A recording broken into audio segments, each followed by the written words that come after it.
Assalamualaikum, apa khabar semua?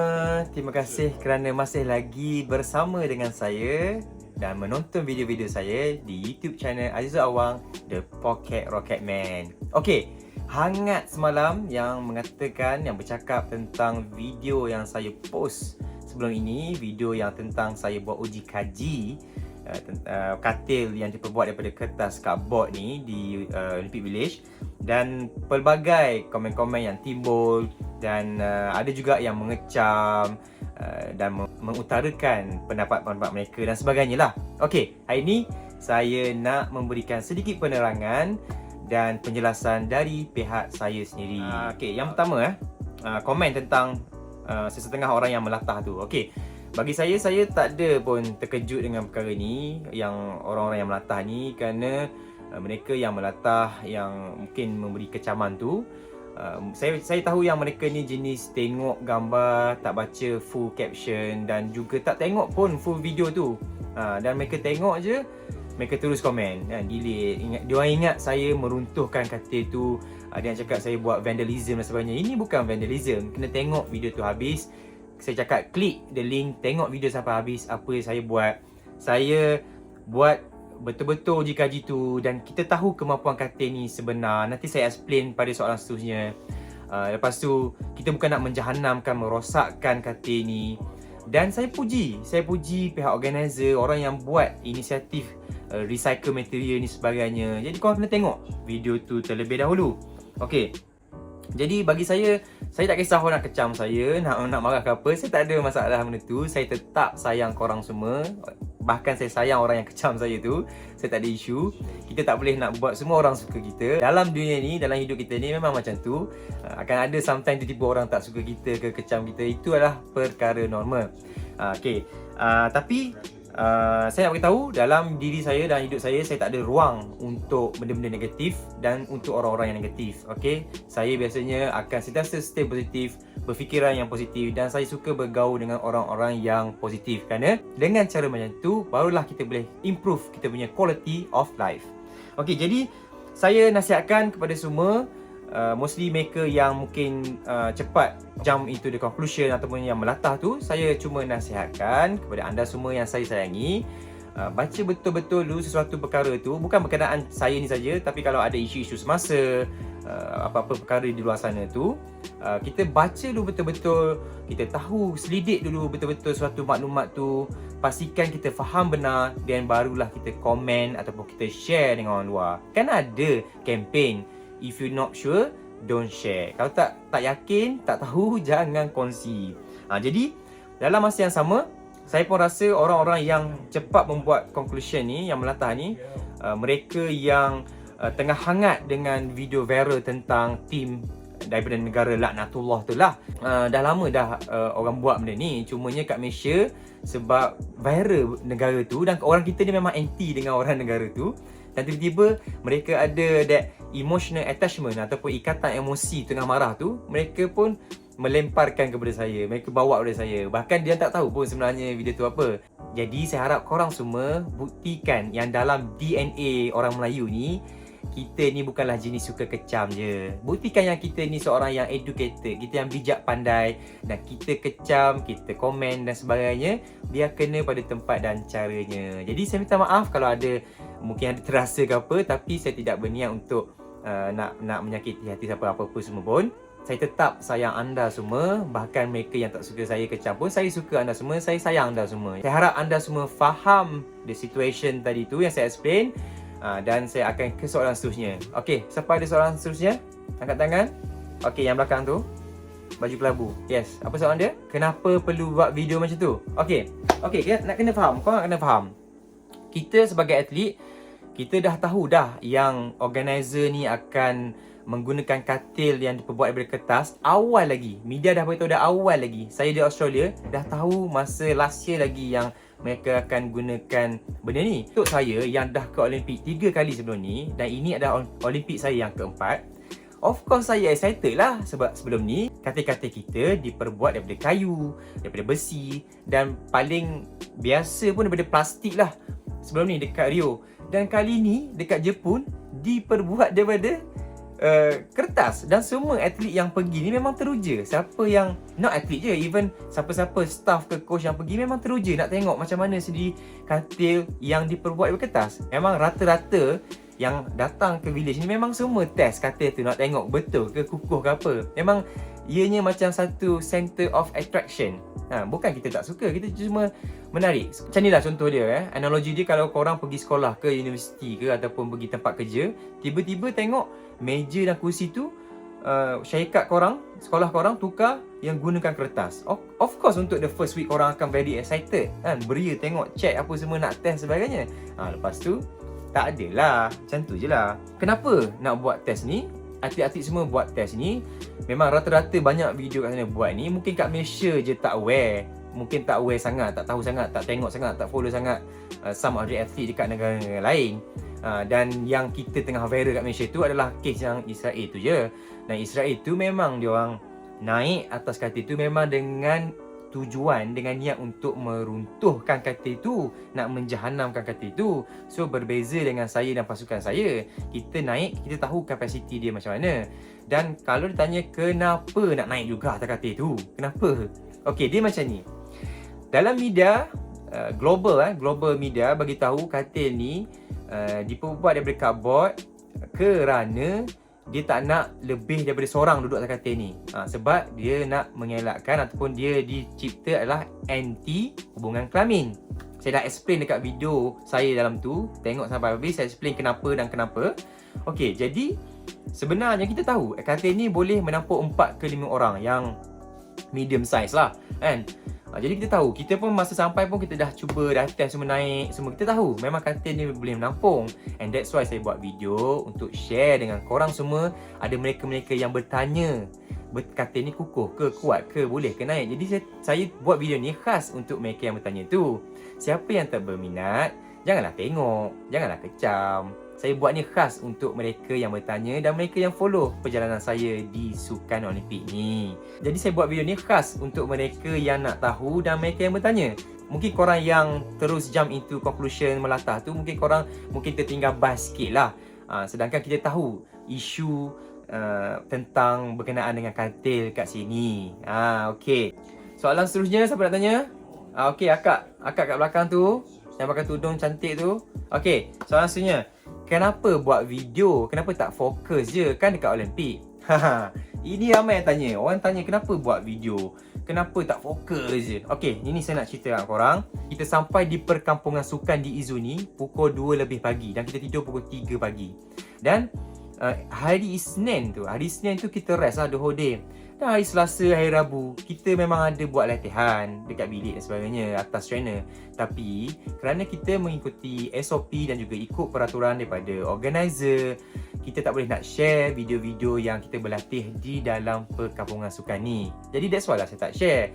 Sebenarnya banyak je benda-benda lain kita buat. Kita ada buat video analysis, kita ada buat yoga, stretching, kita ada buat team discussion dan macam-macam. Tapi benda tu, of course lah, saya tak nak share semua benda dekat audience.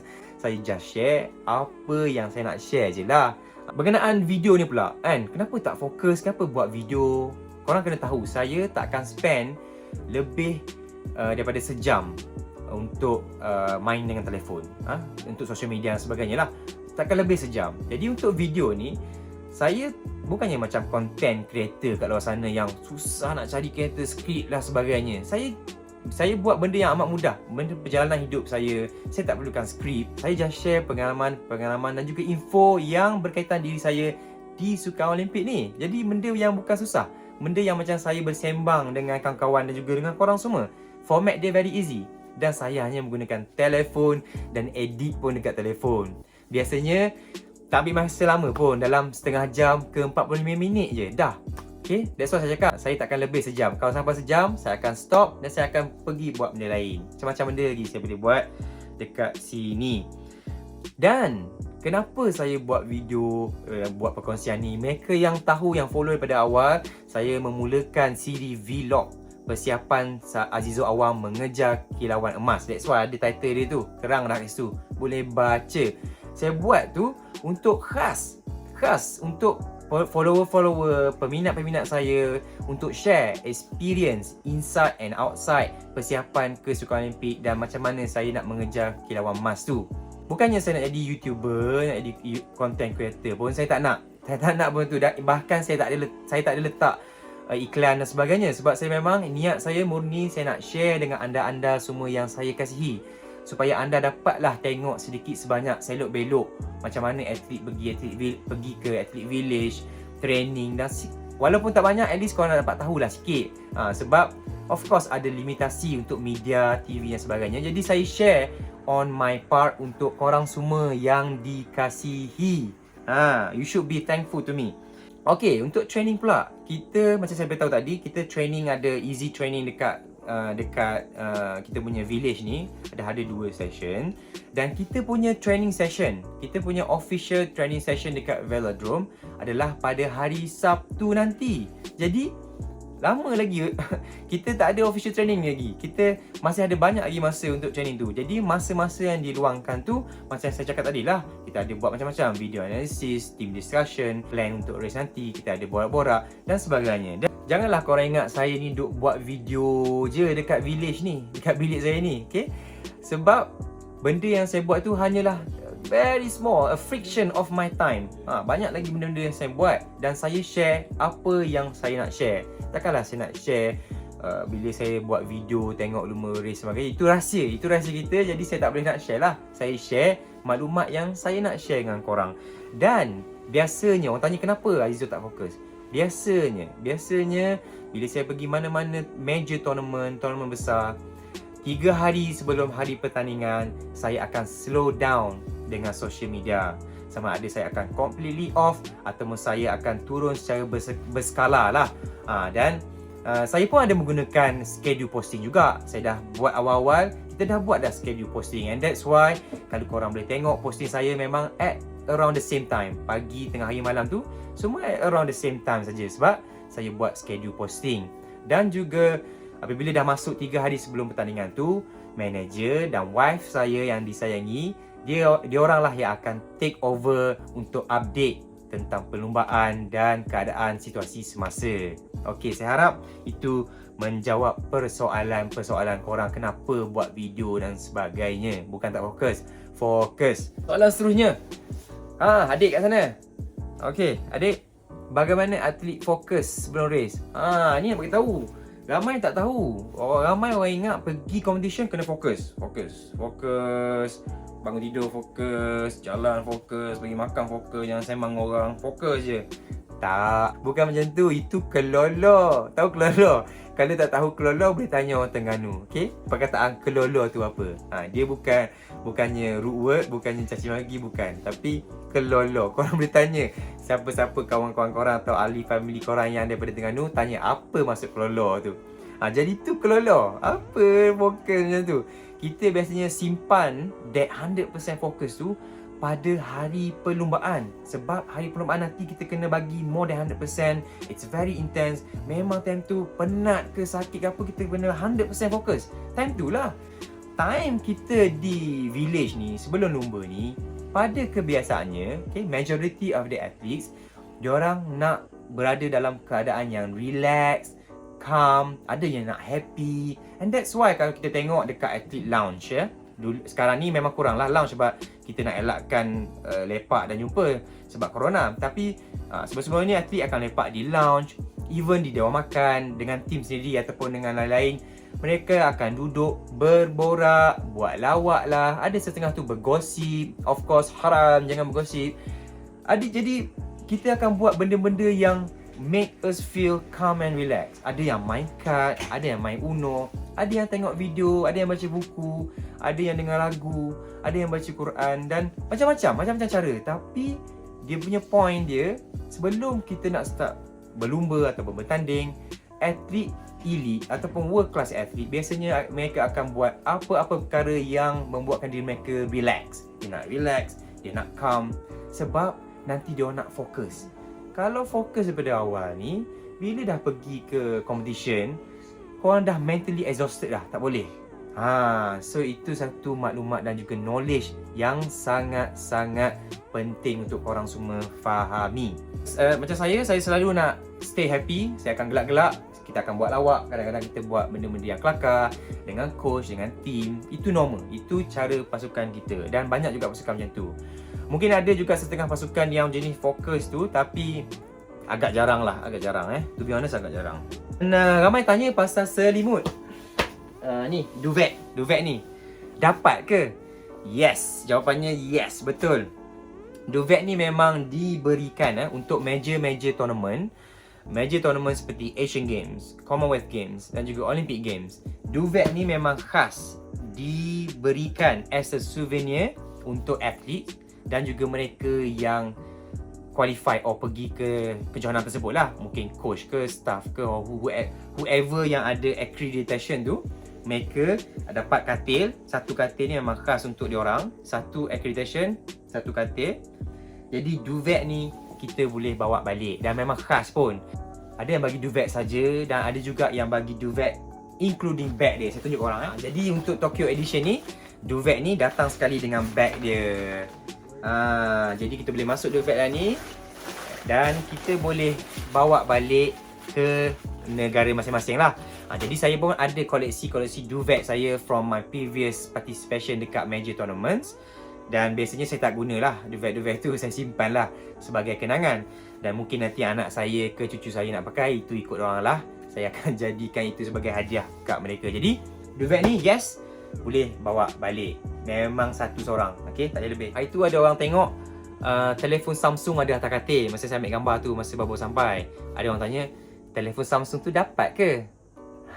Yes, memang dapat juga. Alhamdulillah. Tetapi handphone Samsung tu hanya untuk atlet sahaja. Siapa-siapa yang accreditation diorang ada atlet, bukan coach, bukan CDM, bukan manager apa-apa, mereka semua tak dapat kecuali atlet sahaja. Jadi khas memang diberikan untuk atlet kerana kita tahu Olimpik ini memang yang diraikan adalah atlet. Bukannya staff, support staff semua ni tidak diraikan. Tidak dinafikan mereka ni memainkan peranan yang penting. Tapi kita perlu faham, Olimpik ini adalah untuk atlet. Untuk dia orang punya participation, dia punya semangat, dia punya spirit. Jadi mereka ini diraikan. Jadi why not dapat something special sikit lah kan.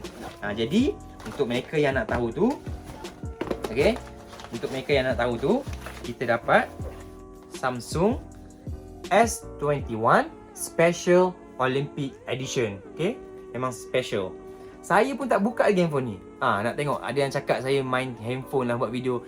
Handphone ni pun saya tak buka lagi tau. Ni first time ni saya buka ni Saya pun tak on lagi. Tapi rakan sepasukan saya, Syafir Daud, cakap bila kita on ni, dia akan keluar emblem khas Samsung Olympic Edition. Dan ini bukanlah kali pertama pun saya dapat Samsung Limited Edition, Special Edition ni. Di previous Olympic pun saya memang dah dapat dah. Dan Samsung kita tahu mereka memang banyak kali sponsor major games ni. Dan handphone yang lepas saya bagi dekat wife saya. Dan kali ni this phone menjadi rebutan dua anak saya, iaitu Amnah Mariam, anak Khadijah. So memang susah, dua-dua perempuan, macam mana nak bagi handphone ni dua, takkan nak potong dua. So saya rasa saya akan bagi wife saya jugalah. So to be fair and square. Dan kita dapat juga Galaxy Buds Pro, juga Olympic Edition, memang terbaik. Saya pun tak buka lagi, tengok, kau boleh tengok ni. Tak buka lagi, saya tak tengok pun benda ni. Tak main. Dan kita dapat ni apa ni Syah? Ni apa ni? Dia punya cover. Dan kita dapat dia punya cover lah untuk earbud ni. Untuk Galaxy Buds Pro ni kita dapat cover dia. Pun special edition juga, Olympic Edition. Dan ada satu lagi tambahan, kita juga dapat SIM card special. SIM card ni semua orang dapat, SIM card special. Kita just ambil SIM card ni dan masukkan ke dalam telefon and then ready to go, ready to be used. Tak payah nak register, tak payah anything. Dan memang boleh digunakan terus. Ada mobile data, ada boleh call dan sebagainya. Itu pun saya tak guna lagi, tengok. Tengok, saya tak guna pun, saya tak masukkan kat phone. Sebab tak ada keperluan untuk saya guna phone, tak ada keperluan untuk saya guna semua ni. Kerana apa? Kerana apa yang saya buat kat sini, of course, saya dan pasukan saja tahu kita memang prepare untuk kita punya tournament day nanti. Ramai yang tanya tuan kat tangan, apa lagi kemudahan yang ada di Athlete Village? Okey, biasanya di main Athlete Village seperti sekarang ni di Tokyo akan ada pelbagai kemudahan. Mengikut last experience saya di previous Olympic, akan ada salon, akan ada massage, akan ada lounge, akan ada laundry, free laundry, dan ada pelbagai macam-macam benda, dan semua free of charge untuk semua yang ada valid accreditation. Kita boleh gunakan untuk percuma. Dia orang just scan saja kita punya tu. Jadi dekat specific sport punya Athlete Village seperti yang kita orang berada sekarang ni di Izu untuk sukan berbasikal saja. Jadi dia punya kemudahan itu agak limited sikit lah. Tapi masih ada lagi. Kita ada beberapa kemudahan juga yang seperti saya tengok dekat dia punya information board tu. Saya ada lagi beberapa facility kemudahan untuk digunakan. Kita ada information center, kita ada bilik massage, kita ada salon juga kat sini, dan kita ada macam ice available 24 hours untuk atlet. Atlet memang pakai ice untuk recovery. Dan juga kita ada apa lagi saya lupa dah, tapi ada beberapa fasiliti yang diberikan percuma juga. Cumanya kita tidaklah menggunakan semua tu. Kita nak mengelakkan guna semua tu sebab kita tahu akan ada atlet-atlet dari negara lain yang akan juga menggunakan kemudahan tersebut. Jadi kita nak elakkan daripada berkongsikan that facility, mengelakkan daripada possibility untuk mendapat COVID. Jadi kita tak guna semua tu. Kita hanya pergi ke Dewan Makan sahaja. Dewan Makan bilik. Jadi dengan Jadi dengan perkongsian hari ini, saya harap ianya menjawab persoalan-persoalan yang ada di benak fikiran korang semua. Okey. Terima kasih kepada semua. Saya sayang korang semua. Saya minta maaf kalau ada terkasar bahasa ke apa semua. Tak ada niat pun, saya just nak explain saja. Saya sayang korang semua. Yang follow saya, support saya sayang. Yang tak follow saya, yang kecam ke apa semua, saya pun sayang. Saya sayang korang semua. Kita kena sayang, menyayangi sesama kita semua. I love you all. Thank you for the support. Tekan butang subscribe, butang like dan juga share video ini. Dan saya ucapkan terima kasih kerana korang sentiasa menyokong dan memberikan kata-kata semangat dan kata-kata positif kepada saya. I love you all guys.